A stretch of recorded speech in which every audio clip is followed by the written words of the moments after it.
the Mercedes-Benz SLS AMG Gullwing. Without question, this is one of the coolest supercars that have come out in recent years, and if you manage to see one on the road, pay close attention because it is a very special day for you. I'm Jay and welcome to CarBuzz Unboxing Reviews, and I also want to thank Los Gatos Luxury Cars for letting us come on down and film this ridiculously cool car for you today. So I'm sure a lot of you are very familiar with the SLS AMG. It is, of course, the famous Gullwing. You can check out these Gullwing doors right here, right now. Let's open it. Oh, just so cool. Now, you got to think of the SLS AMG, which first launched in 2010. It was on sale only until 2015. Obviously, it's been now replaced by the Mercedes-AMG GT and GTS. But you got to think of the SLS AMG as the spiritual successor to the iconic Mercedes 300 SL Gullwing that first came out way back in around 1955. The 300 SL Gullwing was considered by many to be one of the very first supercars ever made. And Mercedes-Benz just wanted to carry on this car's tradition. But before I go any further, I want to start up this engine for you.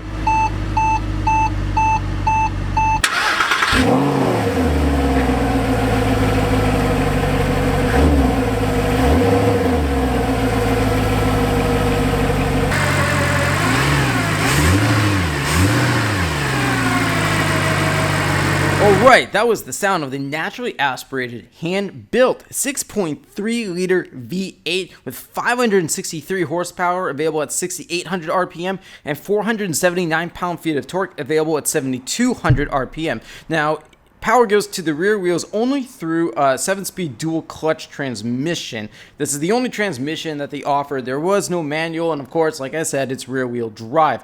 But it was really kind of cool because at the time of this car's launch, Mercedes-Benz called this engine the world's most powerful, naturally aspirated production series engine ever produced. Now, for an example, just to compare here, the 563 horsepower. Now, the Ferrari 458 Italia at the time had 470 horsepower, and the Lamborghini Gallardo 552 horsepower. So yes, this is more powerful than both of those Italian supercars. And just look at this exterior design. Yes, this is very much a true supercar in every single way. Now, this particular SLS AMG, this is a 2012 model. It has a few extra exterior modifications, as you can see with that rear spoiler there. It's a carbon fiber rear spoiler from Mansory. Mansory is a German-based modification supercar and luxury car company, but it does have a global dealership network. And this particular one has a Mansory body kit consisting of the carbon fiber front and rear fenders, side gills, the new rear lip spoiler, and optimized diffuser that provides additional lift, as well as unique Mansory lightweight forged alloy wheels. So I really like it combined with this mystic white exterior paint with all this black carbon fiber trim. It's just a gorgeous looking car, and for a design that dates back to, like I said, 2010, 7 years later, I think it still looks utterly fantastic. Now, the standard SLS AMG has 19-inch wheels up front and 20 inches at the rear, but this one has 20-inch wheels all the way around. Other standard bits, you have power heated mirrors, the power rear spoiler deploys at high speeds. The front fenders, they have the air vents, and one of the best things about this car is its long hood and that menacing front fascia that's adorned by that wide rectangular grille and daytime LED lights. And now, obviously, this is the coupe. Again, hardtop, the Gullwing doors there. Now, the roadster version of this with the soft top, which only weighs about 100 pounds or so more, which is quite impressive. That has conventional opening doors, obviously no roof. It's impossible to have Gullwing doors in that case. But for me, I personally like the SLS AMG Coupe because of those Gullwing doors. If it was my personal choice, absolutely, I would go for the Coupe.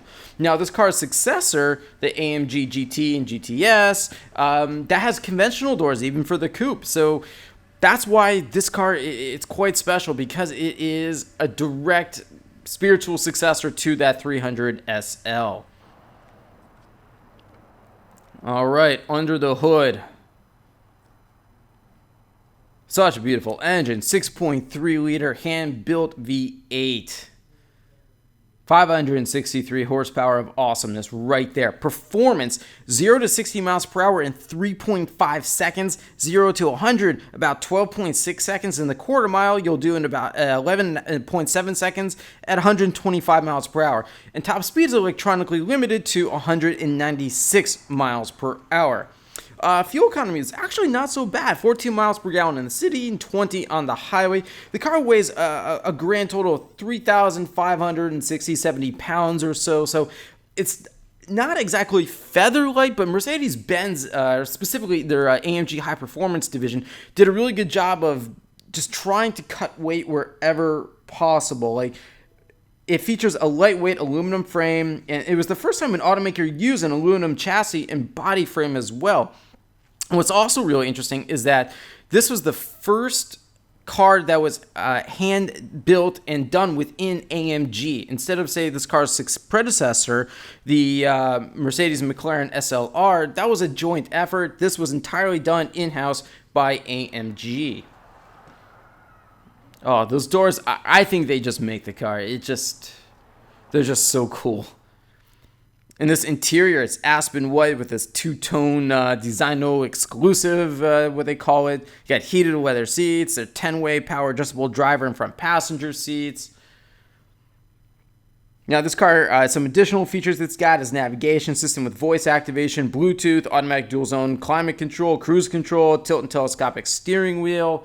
Again, for a car that goes back to 2012, this has got a lot of features that you're seeing in regular cars today. So I don't think this is in really any way out of date. Now, this dash design and the center console, as you see here, it's really wide. If you compare this to the AMG GT, you really see how Mercedes evolved the interior look and just made it even better, more luxurious. But I think at the time, this is one of the coolest interior designs out there.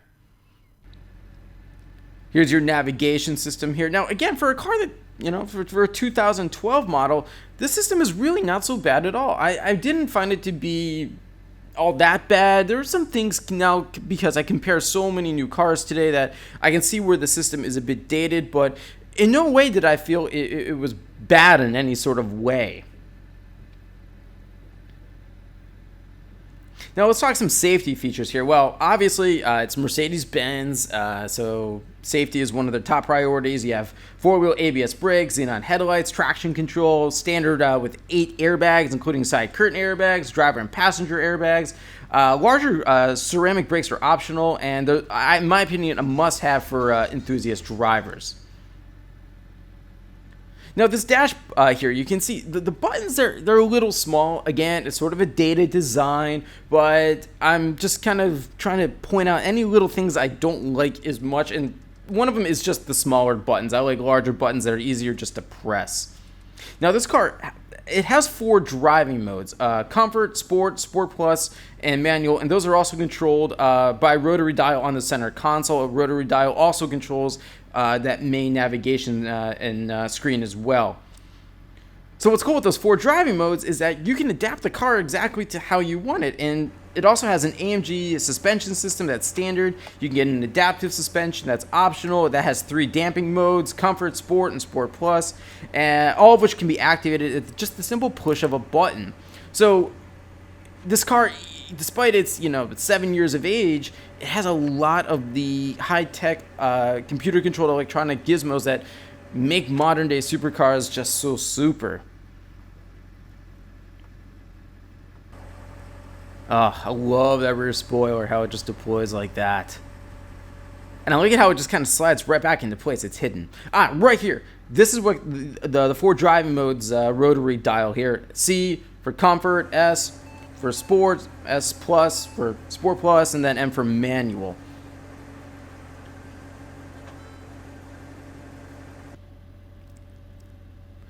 Now, the one thing I do wish about the paddle shifters there, again, because it is a 7-speed dual clutch, you can put into a manual mode. I do wish that those paddle shifters were a bit bigger. I recently drove the Alfa Romeo Giulia QV, and one of the things I loved about those cars' paddle shifters is just how big they were, and it was a design that literally came right from Ferrari. And I think if you're going to have paddle shifters and if you're going to encourage people to drive, the paddle shifters need to be big and just easy just to tap. You don't have to go looking for them. Here you have your basic standard driver's computer. Looks a little dated, but that's just fine.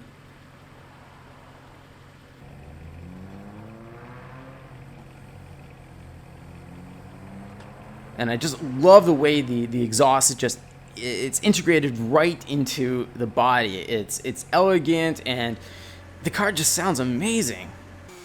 And obviously it's a two-seater only. Unlike, say, in the Porsche 911, you have those really tiny rear seats.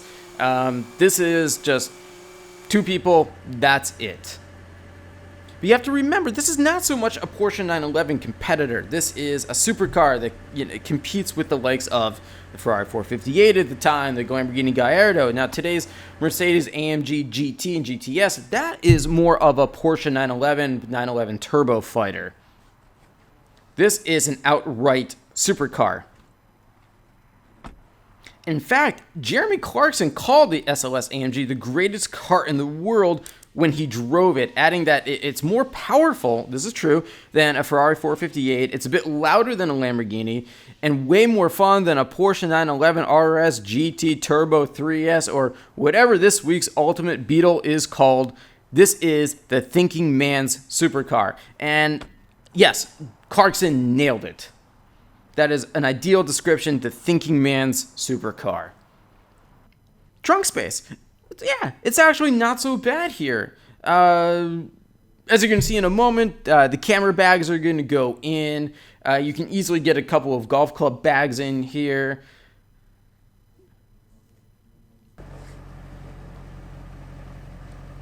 Is it the most spacious trunk you can get? Probably not, no. Again, if you notice this car from the side view, it has that short rear deck and long hood, so they sacrificed a little bit in terms of trunk space just to give this car such that, that real classic Mercedes long hood look. And here it is. Just look at that hood. It's massive.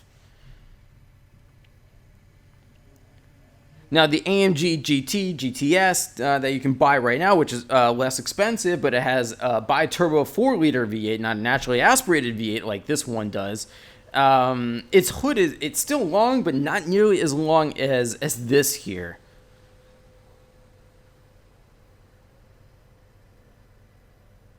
Now, some additional trims that came out. Now, because this is a 2012, there was the SLS AMG GT. That was basically the new base model, which was upgraded with a slight name change and additional 20 more horsepower. And then there was the ultimate version of the SLS AMG, the Black Series, upgraded to 622 horsepower and 468 pound-feet of torque. And what's also really interesting is that Mercedes built the SLS AMG electric drive as a very limited edition, a full-on EV that came out in 2013. Less than 100 examples were sold, but they also cost over $500,000 each. But it was a very different type of car than this. So the pricing, okay, so this was a little over $200,000 base price when new. Again, it was a supercar, it still is. And this 2012 model is now listed for $198,500. So yeah, it's gone down in value, or at least in price a little bit, but I think this is one of those cars that's just going to age incredibly well and could increase in value in several more years. So what do I like about this? Well, those gullwing doors, that long hood, that short rear deck design, I think the exterior is just fantastic. The sound that engine makes it's lovely. What don't I like? The visibility is kind of limited, and I understand how the overall exterior look, it may not be for everyone because of that long hood and short rear deck. And also the ride is surprisingly not that great for something that's kind of considered a long-distance GT car or supercar in so many ways. But I'm out of time for today. Thanks for watching, everyone. Any questions, leave them for me in the comment section below, and I'll see you all next time.